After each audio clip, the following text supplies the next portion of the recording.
Hallmarks of a true warrior. In today's modern world, we don't tend to think of people as warriors anymore. Most of us are pencil pushers rather than fighters, and it is very rare that we ever have to put ourselves in harm's way or take on a gang of enemies.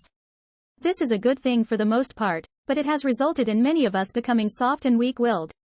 And the reality is that we don't need to give up on being warriors. Just because we don't need to fight anymore, that doesn't mean we can't approach modern challenges as warriors. It doesn't mean that you can't benefit from adopting a warrior's mindset. And it doesn't mean that there really aren't any modern warriors left. There are those fighting on our front lines, and there are those who simply approach modern challenges and obstacles with the mindset of a warrior from times gone by. In this post, we'll take a look at what makes a true warrior and at whether you might fit that mold. If not, then this list will help you to better understand the areas where you should aim to improve your conduct. Takes. The harder path. The warrior is someone who has a steadfast mission and who knows what they want to achieve.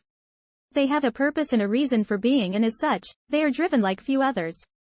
Thus, the warrior doesn't give in and take the easy route. They don't relax on the couch and eat cake. They don't blame others for their mistake. The warrior is happy to take the harder path if it takes them closer to their goal and if it helps them to become stronger in the process. Sees obstacles as challenges. In a similar vein, the warrior does not see challenges as something to be feared or cursed. When things are going wrong, the warrior relishes the opportunity to develop themselves and to test themselves. Doesn't give in to fear. The warrior is not without fear, but they have it under control. The warrior knows how to use their fear as a motivator and how to suppress it when appropriate. Looks after their body and mind. While there may be few physical fights left, the warrior knows that they owe it to themselves and to those around them to look after their bodies and to train for a battle that may never come. The warrior doesn't allow themselves to grow weak in times of plenty. They train, they hone, and they respect their bodies and minds. Takes responsibility. The warrior is quick to take action and to make decisions, the main reason being that they are not afraid to take responsibility for their action. They gladly carry a great weight on their shoulders, knowing that they will face whatever comes.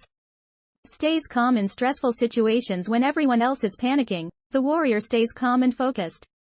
They know what they need to accomplish, and they know that getting in a flap won't help anyone.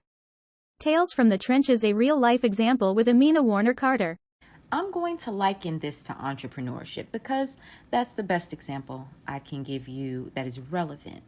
Now, when you think of entrepreneurship, most of us think of the positive benefits like time freedom and things of that nature. However, what happens when your business doesn't take off as soon or in the way that you thought it would? You have to rise to the occasion. In some cases, working harder than you would on someone's job, and I had to do exactly that. When my coaching didn't quite sell as the way I thought it would, my book was my highest selling item. And in order to sell it, I had to do speaking engagements. However, those speaking engagements were not easy to find. So I had to actually take up other forms of income because I was determined not to work for anybody else. I ended up doing deliveries of all sorts, retail deliveries, food deliveries, Uber, you name it.